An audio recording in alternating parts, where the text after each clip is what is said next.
गांव में किशन नाम का एक गरीब किसान रहता था।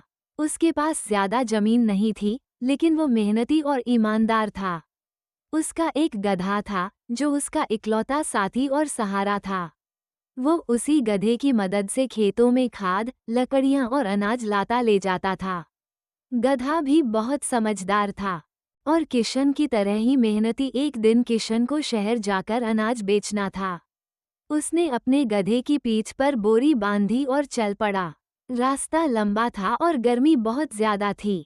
चलते चलते गधा थक गया, लेकिन वह रुकता नहीं था क्योंकि वह जानता था कि उसके मालिक को पैसों की जरूरत है। जब वे आधे रास्ते पर पहुंचे तो रास्ते में एक नाला आया।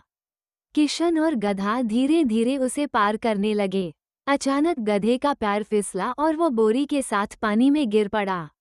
बोरी भीग गई और अनाज खराब हो गया। किशन को बहुत दुख हुआ, लेकिन उसने गधे को डांटा नहीं।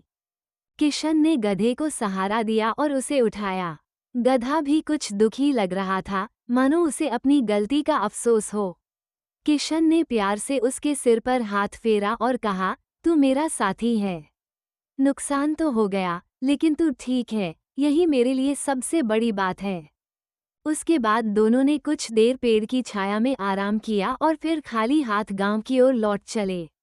गांव पहुंचकर किशन ने अपने पड़ोसियों को सारी बात बताई। गांव वालों ने देखा कि किशन ने अपने गधे को दोष नहीं दिया, बल्कि उसे और ज्यादा प्यार दिया। सभी उसकी भावना से प्रभावित हुए। अगले दिन गांव के सरपंच ने किशन को बुलाया और कहा, किशन, तुमने जिस तरह से अपने गधे को समझा और साथ दिया, वो हम सबके लिए एक मिसाल है। गांव की पंचायत ने तय किया है कि तुम्हारी मदद की जाएगी। पंचायत ने किशन को 2 बोरी अनाज, थोड़े पैसे और गधे के लिए चारा भी दिया। किशन की आंखों में आंसू आ गए। वो बोला, मैं तो बस अपने साथी के साथ इंसाफ कर रहा था।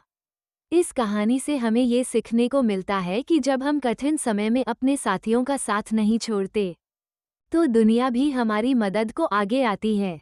प्यार, समझदारी और धैर्य से ही रिश्ते मजबूत होते हैं, चाहे वो इंसान के साथ हो या जानवर के साथ।